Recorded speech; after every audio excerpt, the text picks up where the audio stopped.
বাঁশকান্দি ও আলগাপুরে নাগরিক সভায় বিজেপি সরকারকে তীব্র আক্রমণ করলেন আমিনুল হক লস্কর।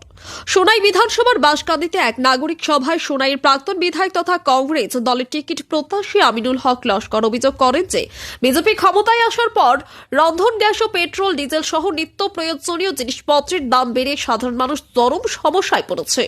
এদিন বলেন, উন্নয়নের বদলে বিভাজনের রাজনীতি করছে বিজেপি সরকার এবং গরিব মধ্যবিত্ত মানুষের জীবন সংকটে পড়েছে।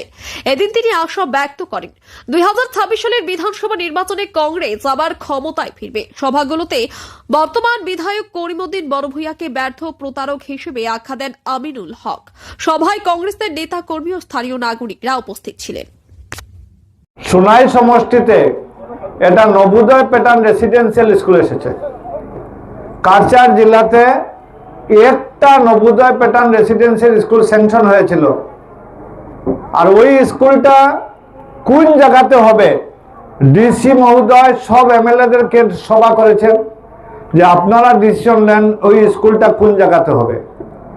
নবোদয় প্যাটার্ন রেসিডেন্সিয়াল স্কুল আমরার মেয়েরা বিনামূল্যে পড়াশোনা করবে, ওই স্কুলটা সোনাইতে আমি নিয়ে গেছি।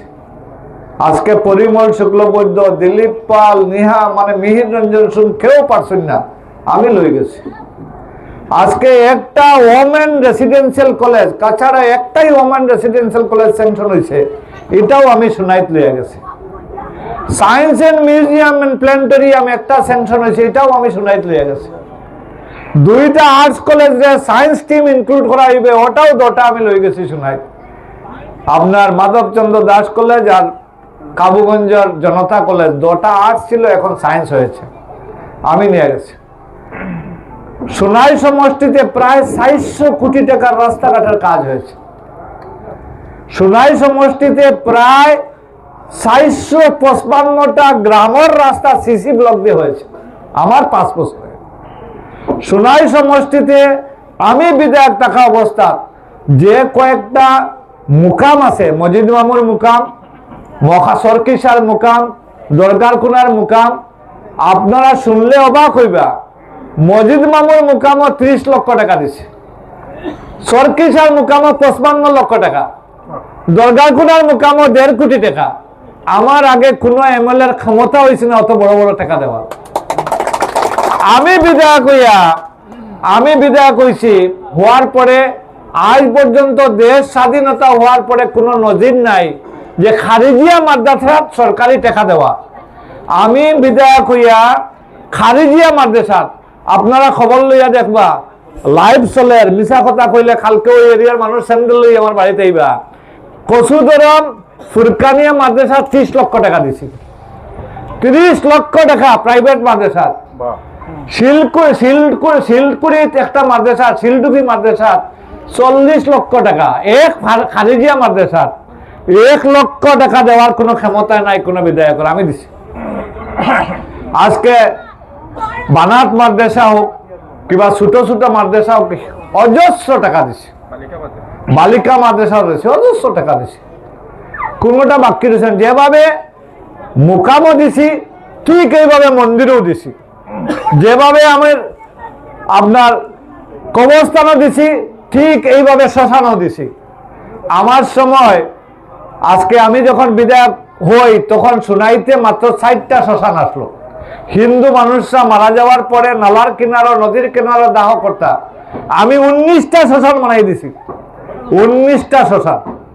কবরস্থানও যেরকম ওয়াল করছি শ্মশান ওই রকম বানাই দিছি, মন্দির যেরকম বানাইছি আজকে বাগানের মণ্ডপ ওই রকম বানাইছি, অজস্র কাজ করছি। আমি 2016-তে 44,000 ভোট পাইয়া বিধায়ক হয়েছিলাম, আর 2021-ও 54,000 ভোট পাইয়া আসছি। আমার ভোট কমছে না, আমার 10,000 ভোট বাড়ছে। আমি কাজ করছি করি 10,000 ভোট বাড়ছে। আমি হারছি একমাত্র কি কারণে? কোমর যুদ্ধ লাগ গেছিল, ধর্মযুদ্ধ লাগ গেছিল যে আমিনুল জিতলে আমরার মসজিদ মাদ্রাসা বন্ধ হয়ে যাইব, গরু খাওয়া বন্ধ হয়ে যাইব, এর লাগিন কম বাঁচাও, আর কম বাঁচাইতে গিয়ে আমিনুলকে হারাও, আর কৌমর বিধায়ক ইউডিএফের ক্যান্ডিডেটটা জিতাও। সোনাইয়ের মানুষে ভোট দিছেন, উজাড় করে ভোট দিছেন, 72,000 ভোট দিছেন। মইনুল হক সদি সাহেব থেকে আমি পর্যন্ত কোনো বিধায়কে ৭২,০০০ ভোট পাইছি না। বর্তমান বিধায়কে ৭২,০০০ ভোট পাইছে। মানুষে আশা ভরসা নিয়ে ভোট দিছে যে এই এরে যদি আমরা দেই যে আমরা কোন বিপদ থেকে রক্ষা হইব। আমরা কোরআনের আয়াত বদলিত না, মসজিদ আজান বন্ধ হইতো না, গরু খাওয়া বন্ধ হইতো না, কিন্তু ৭২,০০০ মুসলমান ভোট লইয়া এমএলএ হইয়া আর দিসপুর গিয়া সংস্কৃতে শপথ লইছে। ভোটের সময় বই দেখাইলা কোরআন শরীফর আর শপথ লইলা গিয়া গীতার ভাষায় সংস্কৃতে। আপনারা কয়জন মানুষের সংস্কৃত জানেননি আপনারা? আর সংস্কৃত খার ভাষা, গীতার ভাষা না নেই। এর লাগি ওই মানুষটা গীতার ফটনে ও সোনাই মানুষের দুকা দেওয়া শুরু করছে। তাই নিজে কই যে আমি গৌরব অনুভব করি যে হেমন্ত বিশ্ব সরকারের হেমন্ত বিশ্ব শর্মার সময় আমি বিধায়ক হইতে পারছি। যে মসজিদ ভাঙ্গের, যে আমরা মানে মানুষের মুসলমান মানুষের গড় ভাঙ্গের, যে মাদ্রাসা বন্ধ করেন, যে আমরা কুরবানি দিতাম পারি না, গরু কুরবানি দিতাম পারি না, এটা বন্ধ করে তারে তাই সমর্থন করতাম। এই করিমউদ্দিন সাহেব এখন সোনার মানুষে কইছেন তোমার কোনো খাম নাই।